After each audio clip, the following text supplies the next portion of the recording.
Good morning, or depending on when you're listening to this, good afternoon, good evening, or good night. My name is Ross, and I was always told I had a voice for radio, so I've made a podcast all about the Pokémon trading card game. And you're listening to PTCG Radio. Now, the first thing I think we need to start off with this week, I am using a different microphone. Long story short, my regular microphone has been left at my girlfriend's house, which is 350 miles away from where I am currently sitting, which is, I think it's fair to say, inconvenient. In much happier news, my brother bought me a podcasting mic for my birthday, and it's getting a bit of a run out here, which means the settings aren't quite perfect and blah blah blah. It's not being used exactly like the other one. It's not going to sound exactly like. I did a YouTube video using this mic already, and it seems to be working alright. The quality seems to be okay. I haven't been inundated with horrendous abuse, so I'm hoping it's working alright. As always, if you have any horrendous abuse to throw my way, please feel free to do so. But it's either this or you don't get a podcast this week. I don't know if it's necessarily better, but what can you do? Oh, actually, I've just looked at the comments on the latest YouTube video, and Iahonic says old Mike was definitely better. Remy Coignou says you sound like you're in the Batcave, get a refund. I am supposedly using the setting which only records what's in front of the mic, which should get rid of that the echo, but it's not happening. Talia Espin says the old mic was better in her opinion. Yeah. And Tom Weston says old mic. Just old mic. Hey ho. So, yeah, I'm assuming you will get over it, ladies and gentlemen. It's literally a case of this week, and I'm afraid next week, I don't have my mic. I will get it back in a week and a half's time, but for the next week and a half, I'm afraid it's this mic, or I sit down and don't do anything and you guys don't get any content. Quite frankly, ladies and gentlemen, it's up to you. But from what I've heard from people, they prefer something to nothing. Anyway, I think that's quite enough on the mic. Let's get to some news. Although I'm going to be honest, ladies and gentlemen, I've been scrabbling around the old interweb for some news this week, as I tend to do every week, and it's a little bit barren. There isn't very much to shout about. There is a Zoroark pin blister, which is apparently only available in GameStop in the US, which is very annoying, because I want the Zoroark pin blister, because I like Zoroark. I have fond memories of using the Foul Play Zoroark in the ECC deck I played in 2014. But, yeah, unfortunately, it's only in GameStop. We don't have GameStop in the UK, so fingers crossed. This did happen previously with the Dragonite pin blister, so hopefully it will end up in UK stores or online as well as in GameStop. One can hope. The only other piece of TCG news this week is that there are Pokemon toys and cards in McDonald's Happy Meals in November in the US and Canada only. Cheers for that. That makes me feel better. I don't like this. This doesn't make me happy. I would eat so much McDonald's if this came to the UK. There's a McDonald's down the road from my house. It's not a McDonald's I like using because, as I've mentioned on a number of occasions, I teach, and I generally teach A-level, which, for those of you that don't know, those of you in different countries, these are students that are aged 16 to 18. I.e., the McDonald's down the road is full of my students. Don't think the Pokémon is a secret. Everybody's found the podcast. They don't listen because they're not into Pokémon. But they found it, tried to embarrass me with it, and realised I don't really care. Sorry, boys and girls. And I don't like using the McDonald's down the road because I don't really want to go and be served by students so they can judge me for being a fatty and eating far too much McDonald's. But I would brave it for Pokemon toys and cards, and it makes me very, very sad we ain't getting them in the UK. Hey ho, ladies and gentlemen, these things happen. Yeah, I mean, that's it. That's the news this week. There's a Zoroark pin around, and there's some Pokemon toys and cards going to McDonald's. The cards are all hollow reprints of just kind of your basic evolving cards, like we've seen in the... they've got the same kind of dotty hollow. They look like the regular McDonald's promos. They're fun for collecting. If you're listening to this podcast because you only enjoy playing the game, yeah, Not going to work. So what we're going to do is this week we're going to look at, we've talked about Breakthrough, we've talked about Blue Impact and Red Flash, and last week, and you can find them, just go and look at the podcast titled Blue Impact and Red Flash. This week and last week we went and looked at the reprinted trainers we're going to be getting. This week we are going to be looking at decks. I'm going to be looking at the decks that come around from this new set, from Breakthrough. So rather than looking at individual cards, we're now looking at the kind of decks that might come about as a result of this new set. That's what we're looking at. And then we're going to go on to just a couple of questions and emails I've had over Twitter and things of that nature. So, without any further ado, looking at some of the decks coming out, we're going to start off with, shall we say, the less impressive decks, and then we're going to move into the decks which I think have a genuine chance of being really, really good. Maybe I'm wrong. We shall see. Starting off then, we have the new Gengar. Now, the Gengar's good for a number of reasons. And I've said in the past, on a number of occasions, that what we're seeing with Gengar is... Well, actually, I've said a couple of things. Firstly, I've said that Gengar is one of those Pokemon that tends to have interesting cards associated with it. But I've also told you that there's a whole bunch of Psychic cards kind of crying out for their own deck. So what we're seeing here is, there's another Gengar which is looking kind of interesting. The other thing is we got a whole bunch of Psychic Pokemon who... are again crying out for their own deck. So, for instance, we've got Latios EX. Okay, he's not a Psychic Pokemon, but he is a Pokemon that uses Psychic Energy. We've got the Deoxys, who can draw cards on your first turn, and can, hit for decent damage turn after turn for very little energy. Not forgetting we've also got Dimension Valley to help us out. So this Gengar, the theory is you use him as essentially the main attacker. And he's got an attack... Well, firstly, Sinister Fog.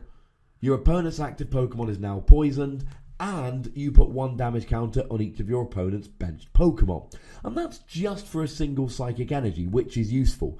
Bit of spread damage and poison. Remember, in Standard, we don't have Burbank City Gym at the moment. And I doubt it will see a reprint. It's a very specialised gym based around those games, and it doesn't look like they're going to be coming back. However...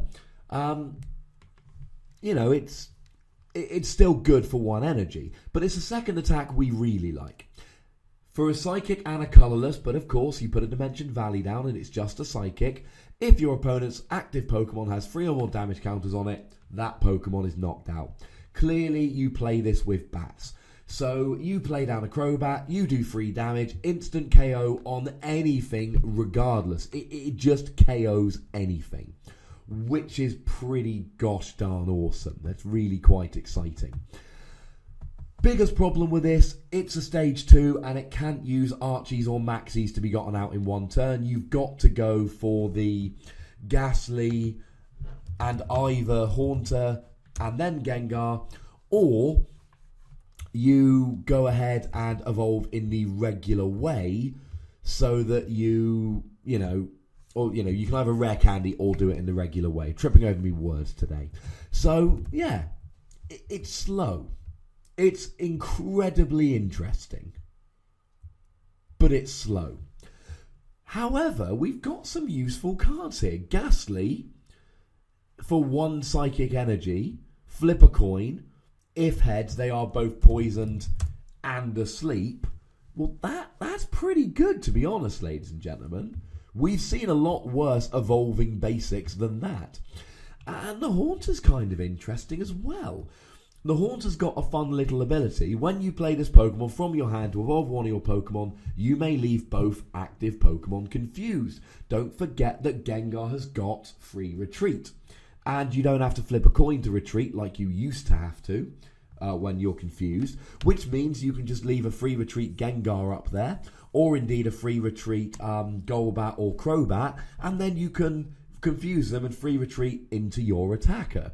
So Haunter's got a nice ability, Oh, sorry, and for a Psychic colourless, or as I've said many times with a Dimension Valley, just a Psychic, your opponent's active Pokemon is now poisoned and cannot retreat. That's kind of interesting. So you can leave them active, poisoned and confused and unable to retreat. If they can't get a switch, then they've got to sit there unable to retreat and not attack, taking poison damage. Or they've got to flip a coin and, they might end up taking poison and confusion damage and not being able to attack. That, ladies and gentlemen, is pretty gosh darn interesting.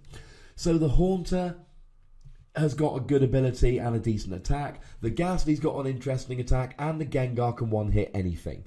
Biggest problem, as I've said, you're essentially playing a Stage 2 Gengar line and you're playing a Stage 2 Crobat line.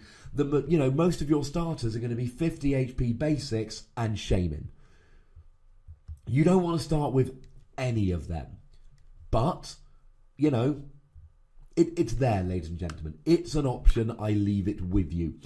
I don't know. I'm starting off with the decks that I don't think have that much potential. I love this Gengar. I am enamored with this Gengar.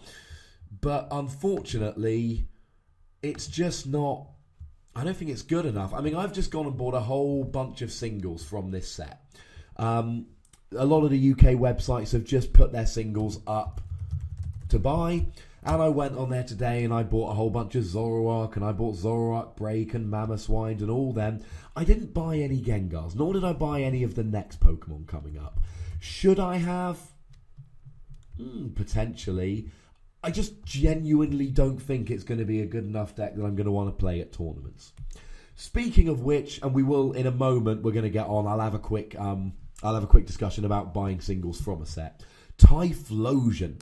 Here's another Pokemon I don't think is going to be particularly good, but I like it anyway. It's got an attack for 130, discard an energy to the active and to your opponent's active, 130 damage. But the attack I really like is Massive Eruption. Discard the top 5 cards of your deck. This attack does 80 damage times the number of energy cards you discarded. 2 and a Muscle Band is 1 hit KOing an EX. Now, I've been thinking a lot about this card over the past couple of weeks, probably more than a grown man who has a proper job should be. And I've come to one conclusion. Energy Recycler. I think that's what it's called. It's the trainer which allows you to shuffle 5 basic energy into your deck. What you do is you don't play a Typhlosion deck. It's not going to be consistent enough.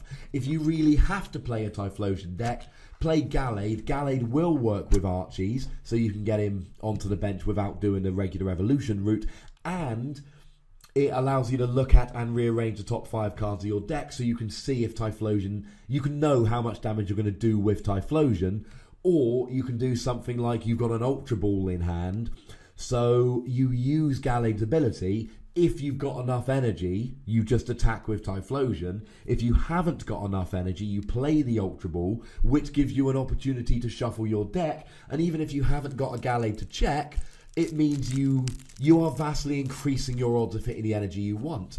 You can see if you've got it, and if you haven't, you can rearrange your deck and have another choice. I don't think that's the way Typhlosion is going to be good. I think the way you play Typhlosion is you put a 1-1-1 or a 1-0-1 line. Essentially, any deck you're playing Rare Candy, just put a 1-0-1 line, which will be 1 Cyndaquil and 1 Typhlosion. And what you do is you essentially leave it till late game, thin your deck as much as you possibly can, play Energy Recycler, maybe even 2 if you can find room in your deck. So you try and make your deck, 12 cards, 10 of which are energy, and then you can basically guarantee a huge hit with Typhlosion, and you could do it to round out the game. If Typhlosion did this for a single colourless energy, I would be a huge fan of sticking this in a random deck. As it is, it still works with your rainbow energy, but it's got to be rainbow or it's got to be fire, or I suppose burning energy. So, not amazing, but do not be surprised if somebody comes out with a big result in a tournament later on in the year, or later on in the season, I should say. And it could be in the year, but it's more likely next year, so it'll be the season. Don't be surprised if somebody comes out with a big tournament result with a 1-1-1 Typhlosion line because they're clearing up. It's the same kind of theory as playing a Mewtwo or a Lugia and then late game just piling energy on and seeing what happens. Bit of a Hail Mary play. Or just taking your last prize. I like Typhlosion. I just don't think it's going to make a good enough deck. And the last one, which I don't think has any real... I just don't think it's going to be good. No, it revolves around burning energy... But other than that, it's not actually a it's not actually a card which is from this set. It's Camerupt EX, which of course we saw come around in, was it Roaring Skies or Ancient Origins? Let me double check that while I'm on the phone, while I'm chatting to you here. Point is, that has got a very interesting attack whereby you discard energy attached to as many of your Pokemon as you like. It does 50 energy times the amount you discard. Okay, that's kind of cool. Big problem, you can't get enough energy on the field. You can't keep enough energy on the field. It's the reason Camerupt was never particularly amazing. Alright, so how do we fix this? Well, it was from Primal Clash. So it wasn't Ancient Origins or Roaring Skies, it was Primal Clash. We've got a Macargo. And what Macargo does is it basically stops your opponent. It's got that Omega Barrier. It's also from Primal Clash. It's got the Omega Barrier. When your opponent plays a trainer card, prevent all effects of that card done to this Pokemon. Okay, now we stick in burning energy. So, see if you can follow me logic here. I'm not the first one to come up with this, but I don't know how many people have heard about this. What you do is you put the burning energy on Macargo. Macargo cannot be brought into the active by Lysandra, nor can it be brought into the active with Pokemon Catcher, etc., etc. So, it's going to be staying on the bench and it's going to be basically fine. You cannot use something like a Xerosic or an Enhanced Hammer to get rid of burning energy on Macargo. I.e., you can stick the Macargo on the bench, you can stick the burning energy on the Macargo, and then you can just sit there laughing because that energy is going to stay there. All right. But then, we still have to discard the energy. How does that help? Well, burning energy, ladies and gentlemen, as I'm sure a lot of you already know, has the brilliant effect whereby if it would be discarded, it doesn't get discarded. Now, follow the ruling logic here, ladies and gentlemen, because what it actually says is, if this card is discarded by an attack, attach this card from your discard pile to that Pokemon after attacking. What that means is it is discarded, so you do the damage for Camerupt, but then it goes back. I.e., if you can get free burning energy on a Macargo on the bench, bearing in mind that burning energy will not be knocked off by Xerosic or Enhanced Hammer, and Macargo is not going to be brought into the active by Lysander and killed, then you can sit there and guarantee doing 150, 200 every single turn. Big problem, you still got to get 2 fire and a double colourless onto Camerupt. But let's not forget, ladies and gentlemen, we've got Blacksmith. And Blacksmith allows you to attach 2 fire energy in a single turn, i.e., double colourless Blacksmith and Camerupt is ready to go. Now, trying to fit double colourless and fire energy and burning energy into a deck, yeah, you're going to have an awkward line. It's not going to be the easiest deck to make, and that's why I don't think it's got a huge amount of potential. Not to mention the fact that, you're going to be manually attaching burning energy every turn, and you're only really going to be able to get Camerupt going by, using your Blacksmith, because you're going to be needing your energy attachments to put the burning energy on Macargo. It's going to be a slow deck. I don't think it's going to be great. But don't tell me it doesn't have potential, ladies and gentlemen, because it just plain does. So, we're going to take a break there. I'm going to tell you about the decks that I do think have potential in a minute. By the way, I'm not guaranteeing that I'm going through every new deck from Breakthrough. It's just now that and I'm only looking at new decks. I'm not looking at decks which will be changed by Breakthrough. But I figure we've seen Breakthrough now. We've all seen the scans. Most of us have been to pre-releases. So I thought it was a good opportunity to take a step back and go, okay, we've seen the cards, we know what the cards do, how can we actually use them in decks? But before we get to the good ones, I thought it would be nice to have a very quick chat about buying singles. Actually, before we get to singles, I've missed out some very important stuff. First, the shameless plugs. You can find me on Twitter at @TheWassy, and if you're not following me already, why? But you can go fix it right now. And don't forget, you can find me on YouTube at youtube.com/PTCG Radio, where you can find copies of this podcast behind a static picture, but also my focus recently has been on commentated games. I go and record a whole bunch of games and a whole bunch of UK tournaments, and I stick them up with full commentary in the aim of helping you guys to improve your game, or just plain entertainment, quite frankly. So please go and check them out. I would highly appreciate it if you do. And I keep meaning to say this every week, I don't always remember, though I am getting better. If you want a complete archive of the podcast, go to ptcgradio.wordpress.com, where you can find, except for 2 episodes which may or may not ever have existed, a complete archive of every episode, which you can go and download and listen to at your leisure, you lucky, lucky people. Now, as I alluded to at the beginning of the podcast, I have just stuck up on my YouTube channel just yesterday evening. I stuck up the first round from a Norwich League challenge, which featured Rayquaza against Manectric Bats. A good game. I think you should check it out, quite frankly. But there's going to be a whole, more games from that particular tournament and from another Standard League challenge coming up in the very near future. Coming up this week and next week, so check those bad boys out. But even more impressively than that, this weekend we have our first regional of the season in the UK up in Huddersfield. I shall be going. If anyone's there, come say hello. And there will be a stream put on by my good friend Terry Goodacre. Now it can be found on the interweb at twitch.tv/Kyogre Streams UK. Now, the easiest way is just follow me on Twitter at @TheWassy.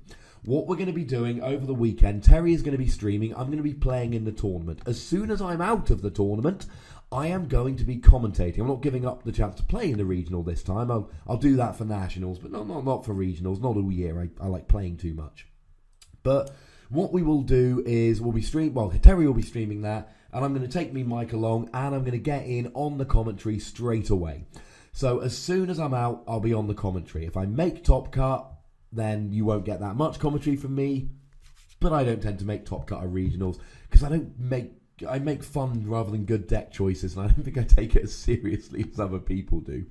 So look forward to that. It's going to be happening on Saturday UK time. I will update you as much as I can with everything I know on my Twitter at @TheWassy. So just make sure you follow me on Twitter. I'll keep you up to date.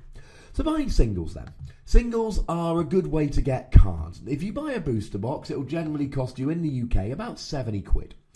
About $100 in the US, I'm led to believe. And what you'll generally get is, depending on the set, you'll get somewhere around 5 to 10 random chase cards. By chase cards, I mean full arts, EXs, break Pokémon, things of that nature. And you will get, on average, about 1 of all the holos, 1 or 2 of all the rares, a playset of the commons but not the uncommons, and a playset of most supporters, although very annoying, and trainers. The really good ones, the most egregious thing that happened, one of the most since I've been playing, was when Emerging Powers came out. Emerging Powers had Pokemon Catcher, and this was back before the coin flip, where it was Lysandra in a trainer card. Everybody needed a playset of it. You had to have a playset in your deck, unless you were playing, say, a Vileplume deck which blocked trainers on both sides of the field. And they were putting 2 in every box, but 4 of every other trainer. It was ridiculous, and they do this sometimes. So it's not very good value to buy a box. Your best bet is to buy singles. Now in the UK, you can use websites like Chaos Cards and Magic Madhouse. In the US, there's things like Professor Oak, although actually I used Professor Oak this week, and they delivered in like 4 days from the US with free postage. It was crazy. So Professor Oak get a thumbs up from me. And Troll and Toad are also used in the US. Other websites are available. Nobody's sponsoring me, so I ain't going to any effort for them, quite frankly. But what you can do is essentially, I went this week, and to give you some method, I spent probably around about 30 to 40 quid today. But so about half the price of a box. And I bought a playset of every trainer in the set, every supporter, every stadium, all of that. I bought a 4-4 line of things like Knockdowl. I bought a 4-4-4 Mammothswine line, because you have to. I bought 4 Zoroark and 4 Zoroark Break. I didn't buy any EXs.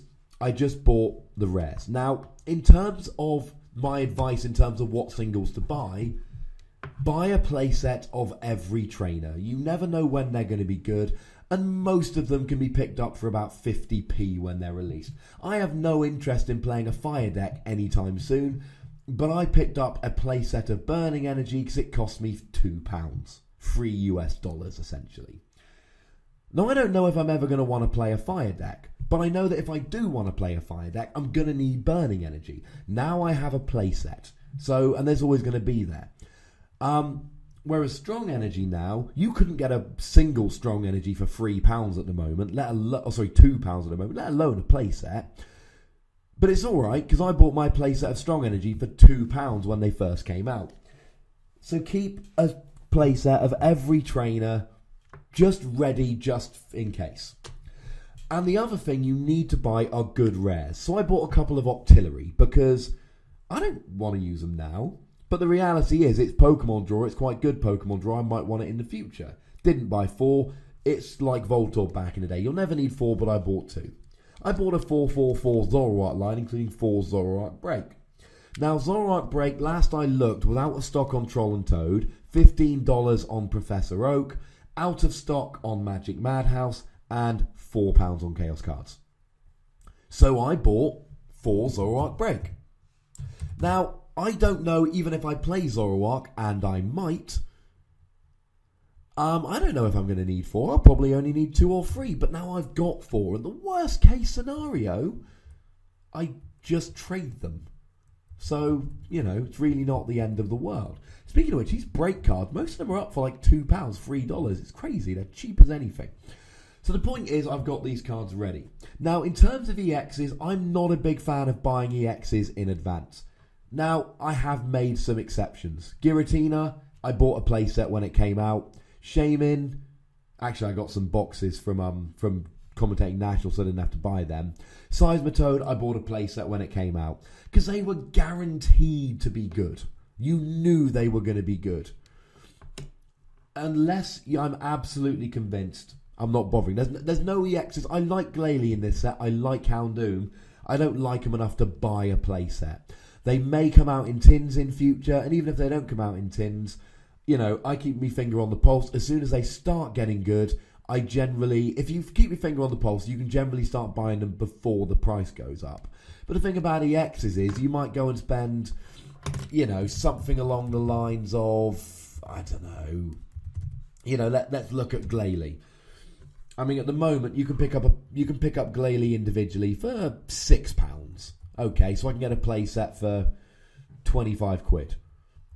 Well, okay, but then I don't know if I'm ever going to use a playset of Glalie. And you look at something like Latios EX, which was similarly priced when it came out. You can pick up Latios EX for £3 or £4 nowadays. Maybe Glalie will become amazing, and I'll rue the day I could have bought it for 6 quid, but probably not. If I really want to make a deck of it in future, I can probably borrow them or pick them up quite cheaply. So that's my thoughts on singles. I don't buy boxes very often, which I know is kind of boring, but I now have a playset of all the good rares.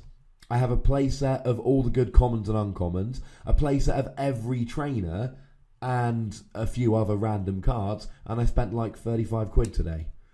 So I'd rather spend that than buy a box when I probably don't get a playset of every trainer, just most of them, and I probably don't get 4 Knockdowls in that, and I probably don't get 2 Octillery, and I definitely don't get 4 Zoroark Break. I mean, call me boring. So getting back to these new decks then. There are 3 which I do think have potential. And as we've just been talking about it, Glalie. I am a Glalie fan, ladies and gentlemen. I did buy 4 of the Spirit Link because they were like 10p, and why not?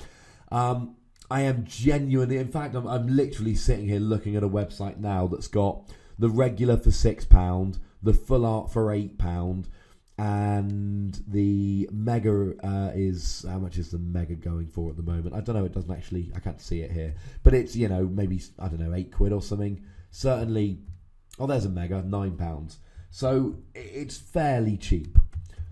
I just don't know if it's going to be good, but let's have a quick look. Glalie has, now one thing I really like about it, I can't decide if I like the artwork or not, it's really confusing me. Sometimes I love it and sometimes I hate it, but I can't, it changes regularly. It's got an attack for 1 energy which paralyzes on a coin flip. Turn 1, nothing else to do, let's do that.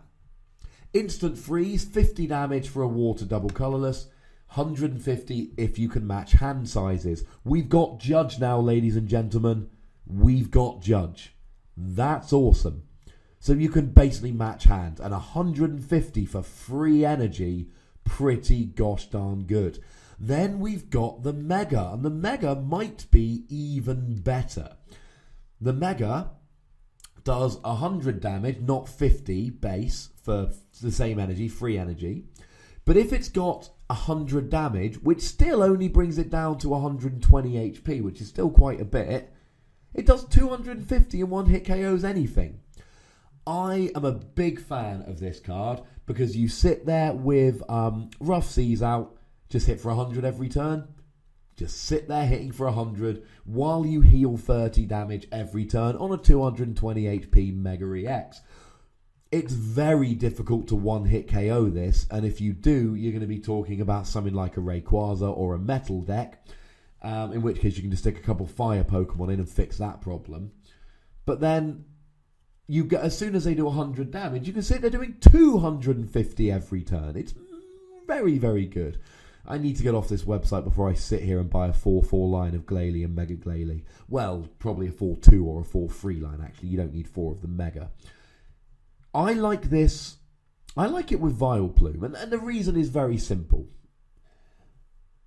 This isn't going to be a fancy deck. So, this isn't going to be something like, going back to last week, Giratina, where I'm going to need a second attacker for things that don't get shut off by Giratina, and I'm going to need a way to get more energy on him and blah, blah, blah. Free energy, including a double colourless.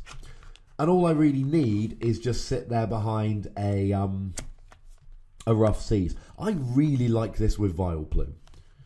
Make a Vileplume deck with Glalie, and of course, Vileplume Regice has... It's a very vaguely okay deck with some very good matchups. So you sit there behind the Regice in games where you can win that way, and you sit there behind the Glalie in games that you can't, and you put in a fire attacker just in case your opponent's playing metal.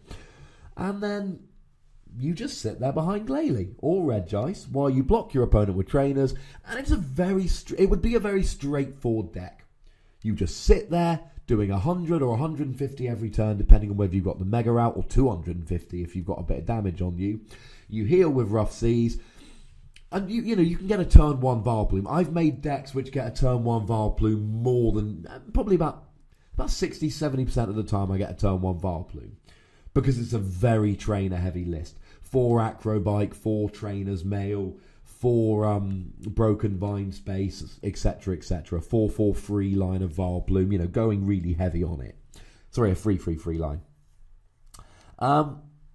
I don't know if this has how much potential it's got, but I need to start going to League more often, and when I do, I'm going to be playing Glalie sometimes, because I really like the idea. There are other ways to play Glalie. Heck, you could play it with Metal, so that you don't have to rely on double colourless, because Xerasic would screw you over with this deck.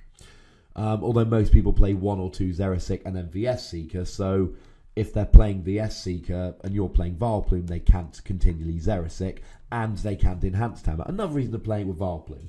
I'm going to be playing around with a lot of Vileplume decks in the near future, another one coming up very shortly. Glalie's one of those.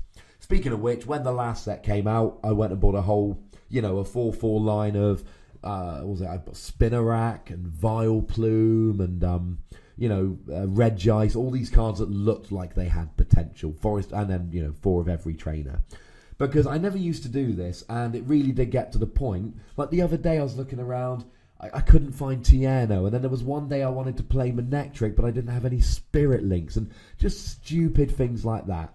So now, every time a new set is released, I just buy 4 of every trainer, even if I think they're terrible, because the ones that look terrible, you can buy a playset for £1. And then they're just sitting in my binder, so if I ever need them, they are there.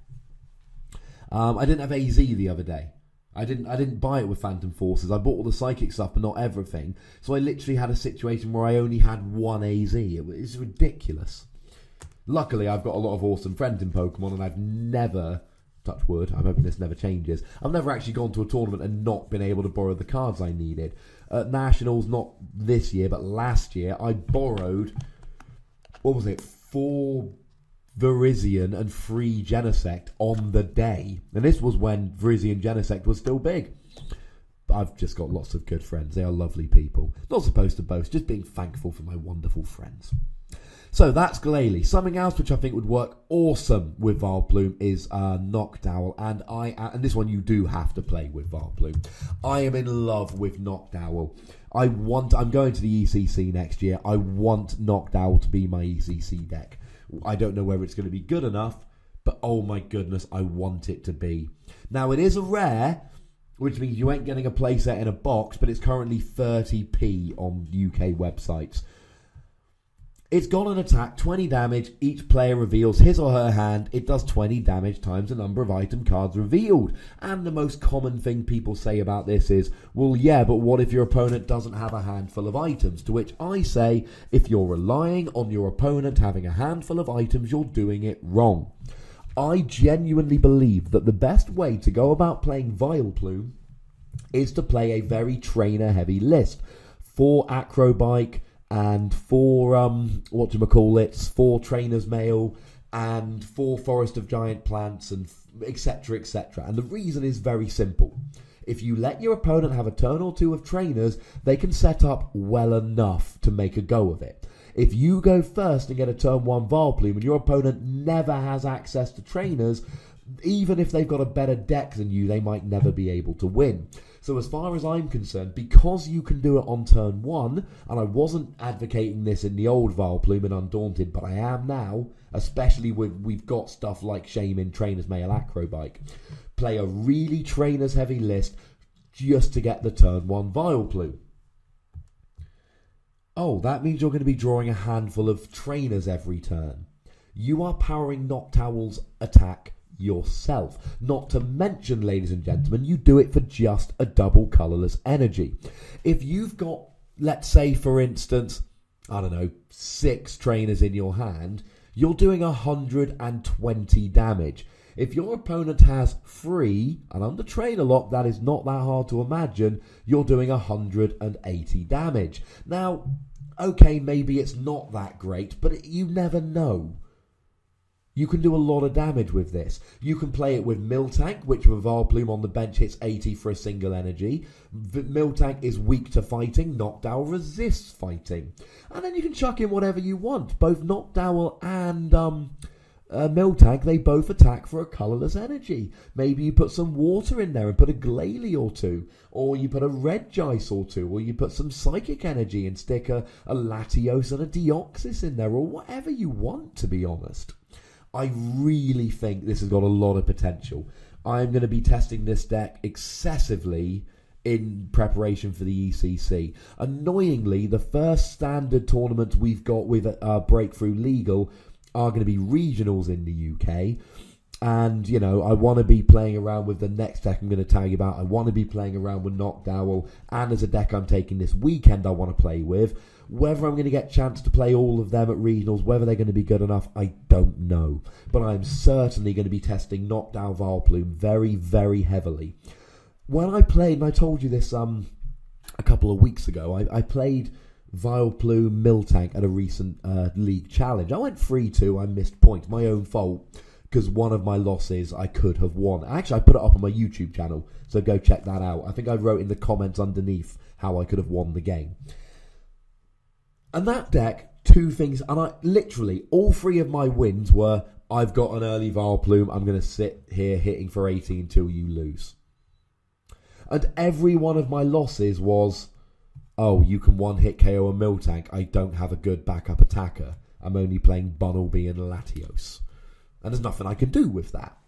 And I'm literally sitting there thinking, if I had a decent attacker that could do, 100 odd damage a turn, wasn't weak to fighting, and could occasionally get big one-hit KOs, this would be amazing.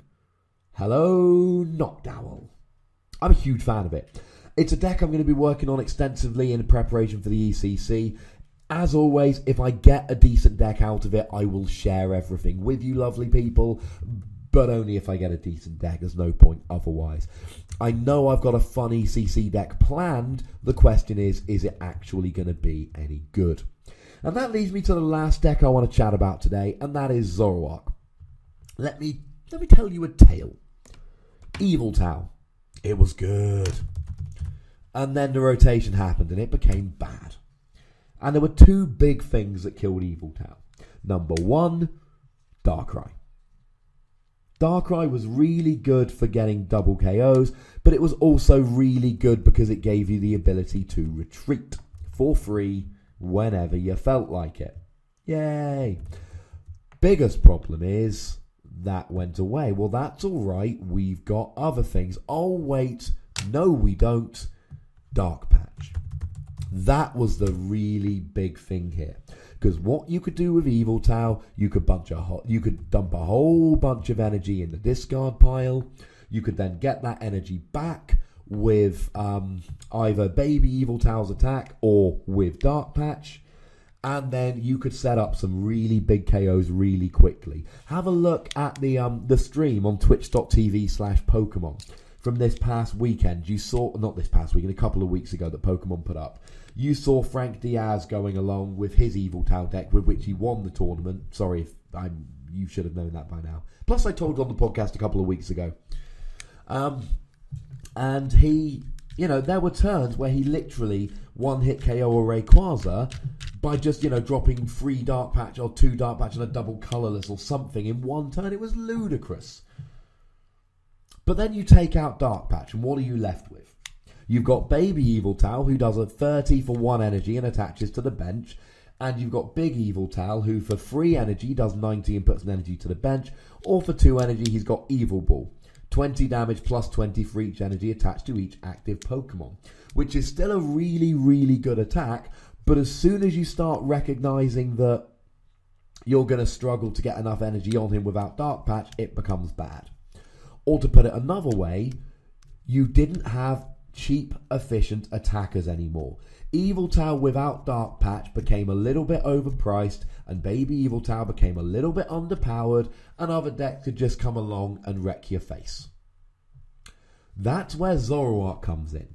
Now, first of all, it's got stand-in, which is just Caldea's Rush-In, which means it's not quite free retreat on anything, but it means you can always get him into the active if you want. This is good. And it's got Mind Jack. 1 double colourless energy. So you attach 1 energy, 1 double colourless, and you're going, i.e. you don't need 2 energy attachments like Yveltal EX does. 10 damage, plus 30 for each of your opponent's bench Pokemon. And I've talked about attacks like this a lot in the past. Your opponent can sit there and go, well, I'm not putting down many bench Pokemon, ha ha ha. Well, that's all right. Because they are saying, I'm not going to put down bench Pokemon I would like to put down. I am going to stifle my setup so that you can't do more damage. Well, that's not helping them.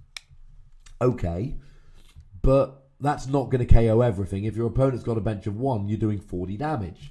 Now, don't forget you've still got the 2 Yveltals, but that's not all you've got. You've got Zoroark Break, who adds a very nice attack. It's only 1 attack, but it's for a single Dark Energy. Now, I know it's essentially a stage 2, but I would be a big fan of sticking. You're probably going to be playing Battle Compressor in this deck to get some Dark in the discard for Baby Yveltal, so you can afford to play 1 Wally, Battle Compressor it, and VS Seeker it. Foul play, just like Black and White Zoroark, but for 1 Dark Energy. 140 HP, which is nothing to be sniffed at. Choose one of your opponent's active Pokemon's attacks and use it as this attack. That's crazy. And remember some of the rulings here. Think back to Reshiram's Blue Flare. 120 damage, discard 2 fire energy. What's that? You don't have any fire energy on you. Okay, don't bother. You know, look at something like Primal Groudon's attack. 200 damage and discard a stadium. Well, you can do that with Zoroark Break for 1 dark energy, which is ludicrous. Rayquaza, Mega Rayquaza's attack, 30 times your bench for 1 energy. You're going to be doing attacks here that your opponent can't do because they don't have enough energy on the field. It's amazing. I'm a huge fan of Zoroark Break. Now, whether Zoroark and Yveltal alone are going to be a good enough deck, time will tell. Put something else in if you really want to. But in this deck, you've got multiple good non-EX attackers. You've got a starting Pokemon that can allow you to put energy, to give you extra energy attachments. You've got a way to make sure that you can never have something you don't want stranded in the active. And you've got efficient 1 energy attackers. And big attackers to use late game to just smash. Remember, you can sit behind a Zoroark doing a whole bunch of damage while you just pile energy onto an Yveltal. I'm a huge fan of this deck. This and Hoothoot are the 2 decks from this set I'm really going to be testing out. I really like Glalie. Because of the free energy attachment, it's a free energy cost, I don't know if it's going to be great. And of course, as soon as you come across a metal deck, you are going to be in a little bit of trouble. Zoroark, oh, he's weak to fighting. What about if I come against a Lucario deck? Well, you've got 2 fighting resistant Pokemon. You'll be fine. What if I come across a lightning deck and I can't use Yveltal? Use Zoroark. Let's not forget that Zoroark can do Zoroark Break. He can do Mega Manectric's attack for 1 energy, and when they do 110 back, it won't kill you. You're 140 HP. It's just good. Now, the thing you need to remember about Zoroark Break is that your opponent can play around it. Zoroark, it depends on your opponent's bench. Zoroark Break, it depends on your opponent's active Pokemon and their attacks.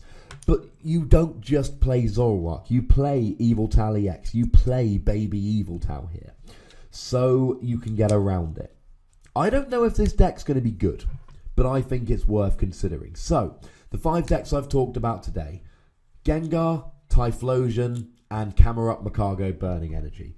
I think they've got potential. I don't think they're going to be good. Glalie, I really like and I want to try.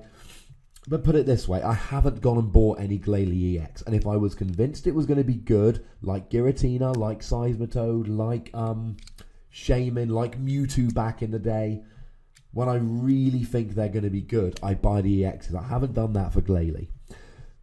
The decks I really like are Hoothoot, Vileplume, and Zoroark. Are these decks going to be game-breaking? I don't know. But, you know, going to Hoothoot, Vileplume, how many decks do you really think are going to be able to sit there being hit for 100 or more every turn while they're trainer locked potentially from the first turn of the game? I would argue not very many. I could be wrong. So that, ladies and gentlemen, will do it for another week. Remember, you can check me out on Twitter at TheWassy. Remember, you can email me at ptcgradio@hotmail.co.uk. We didn't get to any emails today. We will get some emails a bit later on. In regard to a tweet I had from a lovely chap earlier in the week about the best engine for a deck, we're going to talk about it next week. But short answer, you need Shaman. There's no way around Shaman. You've got to man up and buy Shaman. Here goes Michael Carey at Michael Carey Art. He tweeted, "What's the best engine for a deck in your opinion? I find my Shaman being an easy 2-prize catch for Lysandra all too often." I'm going to answer this question in more detail next week, But essentially, you're absolutely right. If you're that worried, play Super Scoop Up or AZ. The reality is, if you don't play Shaman, your deck is going to be so slow, it's not going to matter. The one deck I think that can get around this is, Mind Shao. But I was really wanting to play Mind Shao this weekend, and the reason I'm not going to be playing Mind Shao this weekend is because I don't trust its consistency without Shaman. And if I do play it, I'm probably going to put one Ultra Ball and one Shaman in so that I can Ultra Ball for a Shaman from a Corinna when I'm inevitably drawing dead. Because that deck draws dead a lot. Otherwise, I would genuinely consider playing it this week. Because it only really has a terrible matchup against anything Seismitoad and Giratina Vileplume. Any other Giratinas I think it's got a chance against. Other than, of course, Giratina Toad, because that's a Toad deck. But yeah, Shaman, he's too useful. He's just too useful. But we'll talk more about that next week. I would also like to give a quick shout out and a massive thank you. I got a lovely email from Alabama this past week. I can't seem to find it straight off the bat. Here we go. Kendall Price. Again, going to be getting a proper reply at some point in the near future, but a lovely email from a chap. I believe it's Alabama. Pretty sure he's from Alabama. So yeah, awesome. I love getting emails like that. The thought that some random guy in Alabama that I've never met is running around listening to my podcast with his son, that is awesome. That is a brilliant feeling. That makes me very, very happy. So thank you to all of you for listening. Where was I? Yeah, we're going to be doing that next week. Don't forget about the archive at ptcgradio.wordpress.com. Don't forget to subscribe on iTunes if you haven't already. And most importantly, ladies and gentlemen, keep an eye on my Twitter at the Wassy for this Huddersfield stream on Saturday. It's going to be a fun one. Twitch.tv/Kyogre Streams UK. I will tweet out that address and I will tweet out updates as to if the stream's going on, etc., etc.